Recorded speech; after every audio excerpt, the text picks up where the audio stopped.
Welcome back to the Save It for Parts channel. Today we're checking out FreeGeek, a Minneapolis nonprofit that aims to reduce e-waste and sustainably recycle old tech products. Since that's basically what I do on this channel, I thought this would be a great opportunity to see how it's done on a larger scale. So we are FreeGeek Twin Cities. We are a nonprofit electronics thrift store and recycling center. We take people's unwanted tech and then we try to either fix it up and give it a new lease on life, or if we can't rescue it, then we recycle it ethically by hand. One of the big things we try to tackle is e-waste in our community. We want to make sure that the problem stays in Minneapolis and doesn't get sent outside of it. So we strive to keep as much e-waste out of the landfill and out of our water as much as possible. But then the other side of the mission is to see that this problem of e-waste can be turned into a solution. So a lot of the stuff that we get donated, if we manage to fix it up, then we are able to get it into the hands of people that normally wouldn't be able to afford it. And by doing that, we kind of bridge this digital divide that is very present in our communities today. Because we take residential donations, we get a lot of video game stuff as well, and sometimes the amount is overwhelming, as you can see. At FreeGeek, there's a really big volunteer to staff pipeline, so pretty much every person here started out as a volunteer, and I'm no different. I found out that there was a place nearby that had a bunch of video game volunteering. I've had a history as a video game store owner. I've worked at many video game stores prior to that, and I wanted to get back into it. I think one of the most interesting things I ever came across was a beta unit Steam machine, and that's actually one that we sent off to Linus Tech Tips, and he did a big video on that. We get, every now and then we get some prototype stuff, or we'll get things like in gaming that were like engineering samples. Whenever that happens, it makes me really happy. I care immensely about video game preservation, so normally whenever we get prototype things in, I make sure to contact somebody who's in the preserving scene immediately and get that sent out. So my favorite part about working here, I know this sounds corny and cliche, but it's the people. Because we're a nonprofit, we don't really have that cloud of like corporate mentality over us. We can actually treat each other like human beings. If somebody is sick, instead of being like, well, think about what this will do to the team, we'll say, no, stay home. If you live in the Minneapolis area or the surrounding Twin Cities area and you would like somewhere to donate your tech, please consider us over typical places like Goodwill or Salvation Army. A lot of times those places can get overwhelmed, and any additional tech that they can't feasibly keep out on their shelves, they will unfortunately just junk. So we do not do that. We actually properly dispose of the tech.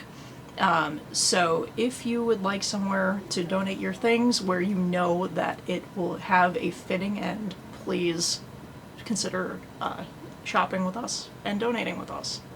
So my name's Daniel. I'm the coordinator in the Apple department at FreeGeek Twin Cities, and what you're seeing here is my parts shelf. This is where we keep, you know, all sorts of parts for repairing Macs and computers that need repair. So we deal in this department with everything from the very oldest to the very newest Apple products. So we have things as old as an Apple II Plus from 1980 in this room, and things as new as a 2020 M1 MacBook Air.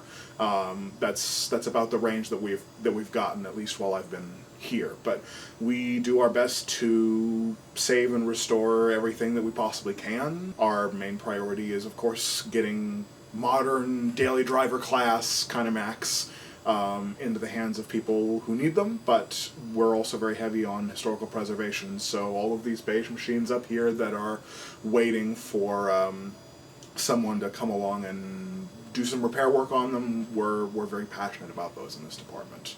And we are, as FreeGeek, one of the only electronics recyclers around that really cares about old beige stuff. So people will actually come across state lines to shop in our store and find whatever weird old stuff we have to offer them. This is sort of a magical place. It's the only place where you can really just walk in the door and get to work on some of this old stuff that is, in some cases, totally unique.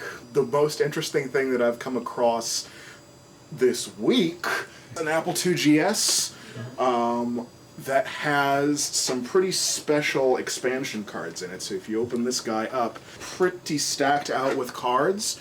And what we've got in here is, we've got the usual memory expansion, we've got a SCSI card, which is not too unusual. Then we've got a hardware screen grab card that you can just push this little button here and take a capture of your screen.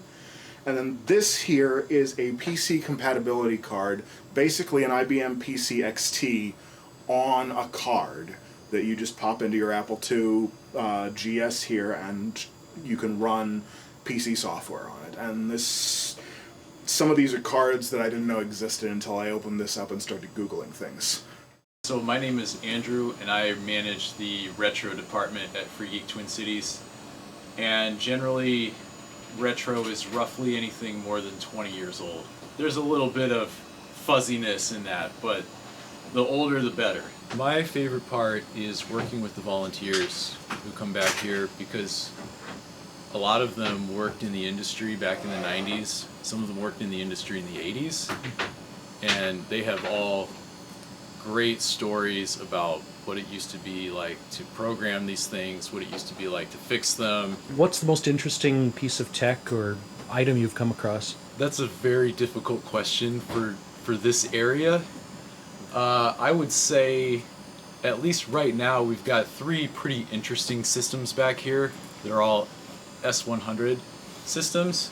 So the IMSI 8080 up there on the top shelf, this big guy, and then there's even another one back here. I can never choose one particular item. There's always something back here that's cool.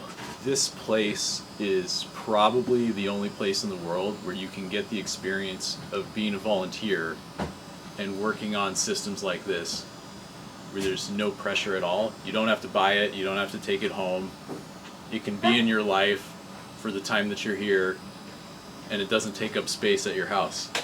We've had people fly in from other states just to spend a day volunteering here. It's really a special experience.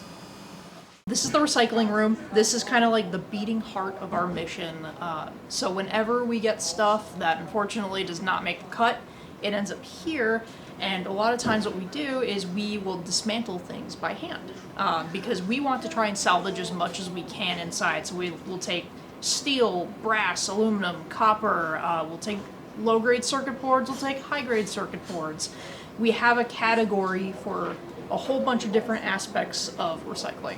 And we have a lot of volunteers that come in. We do corporate field trips, we do field trips with local schools. We are a great place for people who want to come in and learn what's inside their tech. We get a lot of kids, like little engineer brains, curious about what's inside. So this room is very, very near and dear to my heart. So we have a downstream recycler. We've actually visited their facilities before. Once we've gotten like the raw materials sorted, then they'll buy it by the pound. That's how we pay for our rent and staff. And then any additional profits that we get from the thrift store, they're funneled directly into the community work that we do. But so the only things that we can't recycle in Minneapolis are plastics, and unfortunately that's about half of the bulk that comes out of unwanted tech. So sometimes we'll get things that are a little too goofy, like people don't have the heart to take it apart. Sure. So our audio guy does not like being on camera, so I will explain a little bit about the audio room. So we get a lot of stuff, like we'll get speakers, TVs, media players, we'll get amps, and like all sorts of things on the audio-video spectrum, and we do not discriminate. We love getting that kind of stuff, old and new. This room is really dedicated to fixing a bunch of old audio things. I get a lot of CRT TVs. Those have been really big. They've been making a resurgence lately for old school gaming. We actually have one right there. it's been making such a comeback that I want to say probably 25% of the work that's being done here is restoring CRTs. A lot of times there are other audio equipment that come in that just need belts replaced or have like disintegrating foam inside because they're like 40 years old. So we try to replace those. Usually a lot of those older things are really easy to fix, and we do that here. We also really care about old forgotten media or failed media, so we'll get a lot of things like, we'll get Laserdisc players, we'll get Betamax, we'll get like video CD, we'll get all that stuff that, if you guys know who Techmoan is, we get a lot of stuff that he would cover on his channel, comes in here, and then we can fix it up and give it a new life.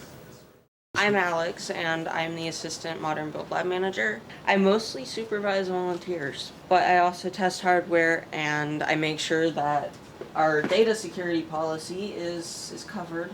I have a lot of people that come in for the first time, and I like to get them settled, and I like to teach them things. And I'm really glad when my volunteers say, like, oh, I've left with something productive, because it means, like, I'm doing a good job, and I'm teaching them something good and useful. Because, I mean, I've had people come back and be like, hey, you've helped me understand my own computer a little more, so I figured out a lot of this and this. I give them a slight little tour around the lab. I show them, like, this is my parts bin, this is the structural support pile of computers, don't knock them over. And then I show them through my build sheet, and then I set them on their way with something that they feel comfortable with out of my intake.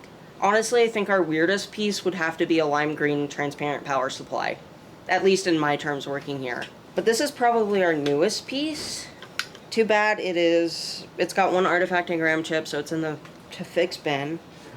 I'm Adam. I work at FreeGeek Twin Cities here as the technology trainer, and I'm the program administrator for a laptop program that we have with Hennepin County. They send us laptops and accessories to go with the laptops, and we distribute those to people who have financial need. We have a county grant that allows us to pay our staff that's involved with that, and then to make sure we get laptops to folks. So we hand those out here at FreeGeek Twin Cities, and we hand those out also at a spot at the University of Minnesota once a week. I actually was a volunteer in the retro department. So I applied. I have a YouTube channel. I used to live in Knoxville, Tennessee, so I always wanted to visit here, but thought I would never get to. And then my wife got relocated for her job to Minneapolis. And as soon as I heard that we were doing that, I immediately came over here and applied to be a volunteer. Did that for a couple of months, and then this position opened up, so I grabbed that. My YouTube channel is Retro Tech Toys, so it's all about retro technology and kind of, you know, edutainment and things like that. I think the people that come in here are amazing, because just seeing people who love the same stuff that you love, and they're just in here all day, every day, and that's the customers, that's the volunteers, the people that work here. So I think that's the biggest part of it. And also saving all these things that come in that would otherwise be e-waste. We can save them and give them a second home where they can be enjoyed or displayed, you know, and cared for like they should be. Because there's no other place around here that does everything that we do. There are a couple of places that do a little bit, like there are places that refurbish computers, there are places that have free computers that they, you know, hand out to folks with financial need, but nobody does this thing that we do where we take in games and we restore game consoles and we do retro content and all these old Macs from, like, you know, 1982 or 1976, and just all the things that we do here. Like, nobody within another 200 miles, I would say, has what we have. We have an MSI in the back in the retro department, and that thing is really cool. We've gotten that thing restored, so someone coming in, a volunteer, has programmed it to play music. FreeGeek's going to be doing a lot of free classes soon. We're already doing some free classes. We teach people how to solder, how to build computers, all that kind of stuff, and we're going to be adding like a lot of cybersecurity courses and all sorts of things soon. And most of it's going to be free for everyone to come in and enjoy. Alright, we'll wrap up this video here with a look at some of the random stuff in the FreeGeek retail store. They have everything from modern computers, vintage computers, accessories, game parts, audio-video stuff, just any kind of tech stuff you could possibly want, old or new. So if you're in the Minneapolis-St. Paul area, I would definitely recommend stopping by the FreeGeek store on 25th Avenue South in Minneapolis. Check out what they've got, donate your old unwanted tech stuff, and if you've got the time and interest, definitely consider volunteering with them. They have all kinds of cool opportunities, and the one thing that everybody I talked to at FreeGeek said was how much they love meeting new people, how much they love their volunteers and their fellow staff members, and just how unique and how cool of a place this is. I certainly certainly enjoy it, and I've picked up something unique for my YouTube channel every time I've been to FreeGeek, so I am going to continue visiting there. If I ever manage to find any free time, I will definitely consider volunteering there. Anyway, I hope you've enjoyed this inside look at FreeGeek Twin Cities. Huge thank you to all of the staff members who took time out of their busy day to talk to me, to give interviews, to show me around the store, give me tours of their backstage and behind the scenes areas, and just generally share their love of vintage tech and their commitment to keeping e-waste out of the landfill. FreeGeek has a wonderful mission that I can get behind, so I would highly recommend supporting them in any way you can. I'll throw links to their website and their address down below if you want to visit FreeGeek yourself. In the meantime, stay tuned for further videos. We will probably have more weird junk that we picked up at FreeGeek, and we'll take a look at those in the future. Thanks again for watching, and we'll see you next time.